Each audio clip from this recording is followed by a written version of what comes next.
ఐదవ భాగంలో 16వ కవిత. ఇది ఒక చాలా అద్భుతమైనటువంటి కవిత. అయితే ఇది జీవితంలో ఈ కవితా వ్యాసంగంలో ఉన్న వాళ్ళు మినీ కవితలు, వచన కవితలు, పద్య కవితలు, హైకూలు, మినీ కవితలు, ప్యారడీలు అంటారు. అందులో ఇంక ప్యారడీలు అనేటప్పటికీ ఈ మధ్యనే కొత్తగా పరిచయమైనటువంటి జొన్నావిత్తుల రామలింగేశ్వర స్వామి గారు అడుగడుగున ఆహ్లాదాన్ని కోసం తనకు వచ్చిన ఆ తెలుగు భాషని ప్రజల్ని నవ్వించడం కోసం ఉపయోగించే గొప్ప సాహితీవేత్త.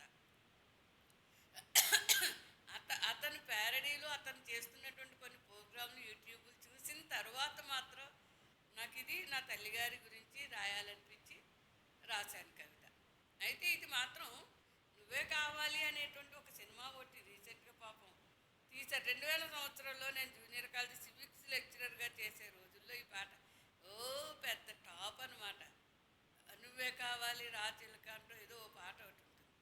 అది ఏదైనా అవ్వచ్చు, కానీ నేనేంటంటే ఆ యొక్క పాటని తొలి ప్యారడీగా నన్ను కనిపెంచిన కన్న తల్లిని చక్కగా ఊహించుకుంటూ రాశాను. ఊహించుకోగల లోపల మనసు ఆత్మ అంతా కూడా ఈ నిర్మల గారే ఉన్నారు. నిర్మలత్వంతో ఆమె పంచప్రాణాలు పెట్టుకుని నన్ను పెంచుకున్నారు. ఆమె ప్రేమ ఆప్యాయతలే ఇవాళ ఈ రోజు నన్ను ఇంత ఉన్నత స్థానంలో నిలబెట్టాయి అని చెబుతున్నాను. అదే కాక ఇంకో నిజం ఏంటంటే కాస్త ఏదో ఆ లాయర్గా కోర్టులో అలా అడుగుపెట్టి నా సగం దుఃఖాలని నా అంతటి నేను వదులుచుకుంటూ సలహాలు తీసుకుంటూ అలా న్యాయ నిపుణులతో అలా ముందుకెళ్ళి. అయితే ఈ ప్యారడీ మాత్రం మనం చూద్దాము. మన కంఠం కోయిలలా ఉండక్కల్లా కాస్త భాషాభావం అర్థమైతే చాలు.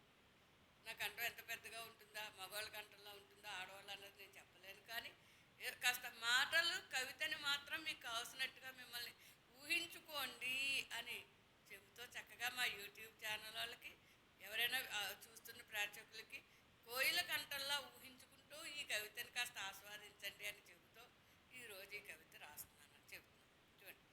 ఎక్కడ ఉన్నా నా మదిలో నువ్వే ఉంటావు అమ్మా, ఇదేం ధోరణి, నా నీడైనా నీతోనే ఉంటోంది కదే అమ్మా, ఇదేం అలజడి, నేను కూడా నువ్వే అయ్యానా, పేరుకైనా నేను లేనా, ఇదేనా ప్రేమ మమతల పల్లవి,